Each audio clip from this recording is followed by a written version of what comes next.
ব্রজের কানাই তিনি বললেন তার গীতাই, যখনই ধর্মের গ্লানি হয় আমি উদয় হই ধরাই।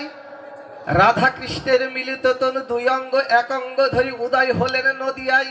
তিনি বললেন এই মতো আসে আরো দুই অবতার, কীর্তন আনন্দে আমার হইবে প্রসার। আবার তিনি আসলেন কামার পুকুরের সেই গদাই পণ্ডিত হয়ে। তিনি বললেন কাল পূর্ণ না হয় আমাকে আসতে হবে এই বাংলায়।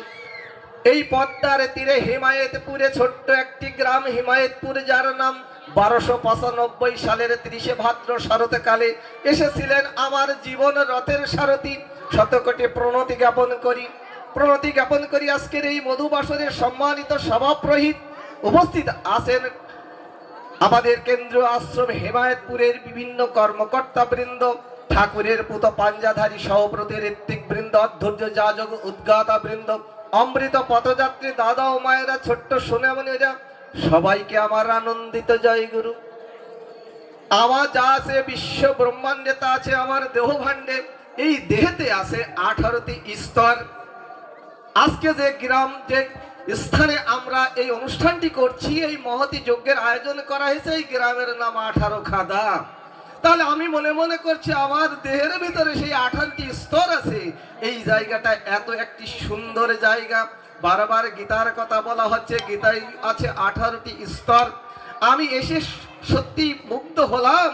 এই যেখানে এই স্থানে এই মাঙ্গলিক যজ্ঞের আয়োজন করা হচ্ছে, সেই স্বর্গীয় শ্রী বিষ্ণুপদ ভট্টাচার্য তিনি নাকি এই এত বৃহৎ জায়গাটি তিনি দান করেছেন।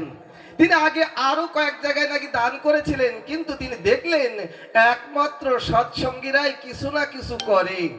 সেই ভেবেই তিনি কিন্তু জানতে পারলাম তিনি কিন্তু আমার গুরু ভাই নয়, তবুও তিনি দিয়েছেন এই জায়গাটি সৎসঙ্গের কাছে। কারণ সৎসঙ্গের কাছে দিলে তার সেই নাম চিরস্থায়ী থাকবে এই আশা রেখে, তাই তার আত্মার সদ্গতি আমি কামনা করি। শুধু ভক্ত সজ্জন সাধুবাদ জ্ঞাপন করি যারা আজকের এই অনুষ্ঠানের আয়োজন করেছেন। এ যুগের কাণ্ডারি পরম দয়াল শ্রী শ্রী ঠাকুর অনুকূল চন্দ্রকে ঘিরে আজকের এই মহতি যজ্ঞ। বারবার বলা হচ্ছিল এই ধর্মটাই হচ্ছে কর্ম, কর্ম যদি না করা হয় ধর্ম হয় না। তাই কর্মের মাঝে যে ধর্মকে চালিয়ে দিতে পারলো না, ধর্মে কর্মে আনলো বিভেদ, পদে পদে লাঞ্ছনা। পাশেই ফরিদপুর জেলা, এই ফরিদপুর জেলার একটি ছেলে পাবনা এডওয়ার্ড কলেজে লেখাপড়া করত। ছুটিতে বাড়িতে এসেছে, বাড়িতে এসে আবার ফিরে যেতে হবে তৎকালীন, কিন্তু যাওয়ার একমাত্র পথ ছিল ওই স্টিমার যোগে, অথবা গাড়িতে যেতে হলে ওই পাবনা ঘুরে অনেক পথ অতিক্রম করে আশ্রমে পৌঁছাতে হতো পাবনাতে।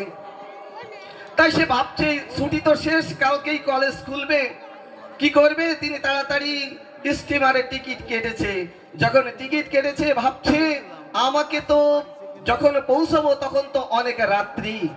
এই রাত্রির সময় পাবনা তখন এত দুষ্কৃতকারীদের কবলে ছিল, কারণ ধর্ম যখন বিপাকে বাউনে ব্যর্থ হতে ধায়, পুরন পুরুষ তখনই আসেন পাপী পরিত্রাণ পাই। ঠিক তদ্রূপ সেই স্থানতে আমার পরম দয়াল জন্মগ্রহণ করেছিলেন এই পাপীদের উদ্ধারের নিমিত্তে। তাই ভাবছে এই সময় এই রাত্রে যদি আমি পৌঁছাই আমি কিভাবে যাব। তিনি তখন দেখা নেননি, তিনি আকাশের ভগবানের কাছে প্রার্থনা করছে, হে ভগবান তুমি আমাকে রক্ষা করো, এই রাত্রে আমি কিভাবে যাব। টিকিট কেটেছেন, কিন্তু আকাশের ভগবান তো কথা কয় না, কয় মানুষের ভগবান যিনি নররূপে ধারণ করে এই মর্তধামে আবির্ভূত হন। তাই সেই নররূপী ভগবান তার অন্তর্নিহিত আকুতিতে তিনি জানতে পেরেছেন তার এক ভক্ত আসছেন। তিনি একজনকে আশ্রমে একজন ছিলেন, তাকে বলছে আপনার এলাকার একটি সন্তান আসছে, আপনি যান যে তাকে নিয়ে আসেন। যখন স্টিমার এসে ওই বাজিতপুর স্টিমার ঘাটে এসে থেমেছে, সবাই নেমে যাচ্ছে, ও মনে মনে ভাবছে আমি কি করব এখন এই অন্ধকার রাত্রে। তিনি নেমেই ভাবছেন অনতি দূরে একটি লোক দাঁড়িয়ে আছে, তাকে দেখে প্রথমেই ভয় পাচ্ছিল, কিন্তু লোকটা তখন ডাকছে আপনি চলে আসুন। যখন চলে এসেছে তখন দেখে যে আমারই এলাকার লোক, এ কি আপনি আমাকে ডাকছেন কেন, আপনি কোথা থেকে আসলেন? বলছে ঠাকুর পাঠিয়েছেন। দেখেছেন সেই অন্তর্যামী ভগবান বুঝতে পেরেছেন তার ভক্ত আসছে। ঠাকুর বলেছে আজকে আপনাকে আশ্রমে থাকতে হবে। আজকে আশ্রমে থেকে কালকে আপনাকে আপনার জায়গায় পৌঁছে দেওয়া হবে। তাহলে এই যে ঠাকুর তিনি এসে মানুষের উপকারের জন্য তিনি আসেন, আর তাকে আমাদেরকে গ্রহণ করতে হয়। যদি আমি গ্রহণ না করি তাই সেই সুফল কিন্তু পাওয়া যায় না। তাকে গ্রহণ করে আমার জীবনকে ধন্য করতে হয়। তাই শুধু ভক্ত সজ্জন, এখানে অনেকে বিদগ্ধ আলোচক আছেন, তিনাদের কথা শুনবো। আর আমি যদি সত্যিকারের একটি মানুষ হতে চাই তাহলে সেই ইষ্টের সাথে যুক্ত হতে হয়। তাই যদি ভালো মানুষ হতে চাও তবে সৎ আদর্শে দীক্ষা নাও। তুমি যে অনন্য তোমারই জন্য হতে পারে তোমারই সন্তান ইষ্ট প্রাণ, ইষ্ট প্রাণ, ইষ্ট প্রাণ।